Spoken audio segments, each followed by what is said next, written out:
حضور علیہ الصلوۃ والسلام نے ایک حکایت بیان فرمائی، وہ حکایت آپ بچپن سے سنتے چلے آئے، مگر شاید آپ کا خیال یہ ہو کہ یہ لوگوں کی بیان کی ہوئی کہانی ہے، یہ کتابوں میں جو کہانیاں لکھی جاتی ہیں ان میں سے ایک،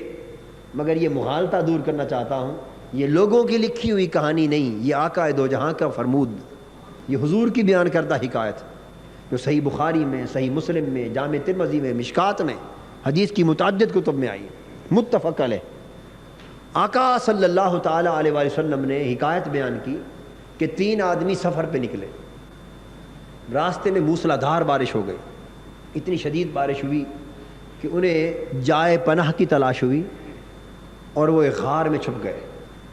جب غار میں چھپے تو چونکہ بارش موسلا دھار ہو رہی تھی، ایک پتھر کا بہت بڑا ٹکڑا لڑکا گرا اور غار کے دہنے پر اس کے منہ پر آ کے رک گیا، اس سے غار کا منہ بند ہو گیا۔ بہت بڑا ٹکڑا تھا، اب ہاتھوں سے وہ ہٹایا نہیں جا سکتا۔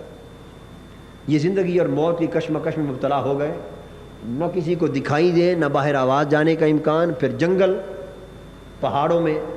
غار میں پھنس گئے، دروازہ اس کا منہ بند ہو گیا پتھر سے۔ اب تو موت جب ان کی آنکھوں کے سامنے رقصاں نظر آئی، پریشان ہوئے، تو انہوں نے کہا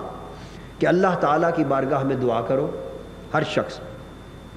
اور وہ اب یاد کرے اپنی پوری زندگی کی نیکیوں کو اور نیک اعمال کو، اور اس کی پوری زندگی میں جو سب سے بڑا نیک عمل ہے جس کے بارے میں اسے بھروسہ ہو کہ اللہ کو سب سے زیادہ مقبول ہوگا، اس عمل کو بیان کرے اور اس کا وسیلہ دے کر اللہ کی بارگاہ سے دعا کرے۔ چنانچہ ایک پہلے شخص نے اللہ تعالیٰ کی بارگاہ میں دعا کے لیے ہاتھ اٹھائے، حدیث پاک میں آتا ہے اس نے دعا کی، اور دعا یوں کی کہ عرض کیا کہ اللہ تو جانتا ہے کہ میں بکریوں کا چرواہا تھا، روزانہ بکریاں چرانے کے لیے لے جاتا اور وہی ہمارا ذریعہ معاش تھی،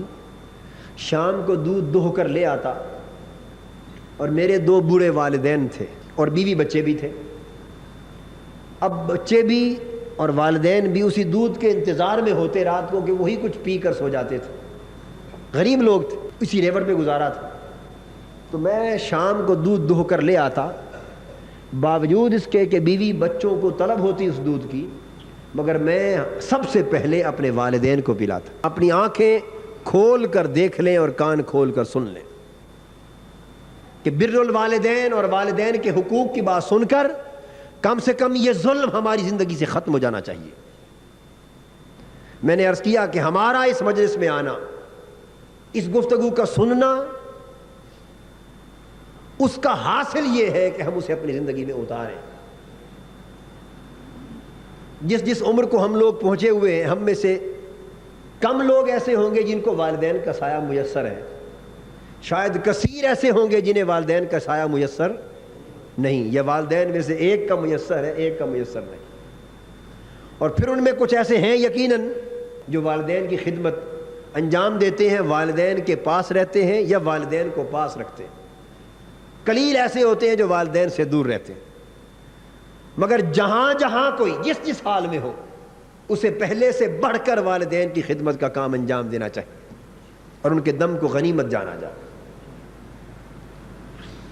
عرض کیا باری تعالیٰ میں آ کے دودھ پہلے اپنے والدین کو پلاتا، پھر اپنے بیوی بچوں کو پیش کرتا۔ ایک دن ایسا ہوا کہ بکریوں کو چراتا چراتا دور نکل گیا، اور جب دودھ دوہ کے واپس آیا تو رات دیر ہو گئی تھی، بچے بھی بھوک سے بلک رہے تھے اور والدین بھی انتظار کرتے کرتے سو گئے تھے، بوڑھے والدین۔ میں دودھ دو کے آیا، بیوی بچے منتظر تھے کہ والدین تو سو گئے ہیں، کم سے کم ہم بھوک سے جاگ رہے ہیں، ہمیں دودھ دیا جائے، مگر میں ان کی طرف نہ گیا۔ میں دودھ کے پیالے بھر کے اپنے والدین کی خدمت میں آیا،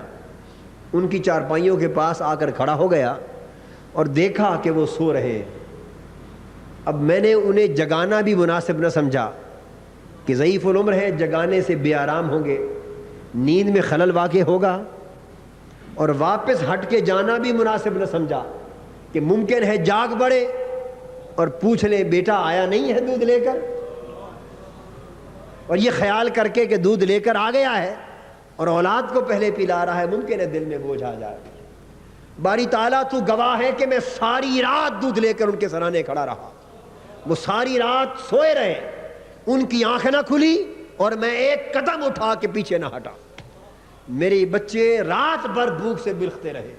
اور بلخ بلخ کر سو گئے، مگر میں نے اپنے بچوں کو والدین سے پہلے دودھ پیش کرنا گوارا نہ کیا، اور ساری رات تیری رضا کے لیے والدین کے سرانے کھڑا رہا۔ یہ واقعہ بیان کر کے اس شخص نے عرض کیا، میرے اللہ اگر میرا یہ عمل تجھے قبول ہے اور تو اس سے راضی ہے تو اس پتھر کو ہمارے غار کے منہ سے ہٹا دے۔ بس والدین کی خدمت کے عمل کا وسیلہ دے کر اللہ کی بارگاہ میں عرض کرنے کی دیر تھی، اچانک پتھر میں حرکت ہوئی، جنبش ہوئی، اور وہ سرک کر تھوڑا سا ایک طرف ہو گیا، غار کے منہ سے ہٹ گیا۔ پھر باقی دو دوستوں نے بھی اپنے اپنے واقعات اسی طرح کے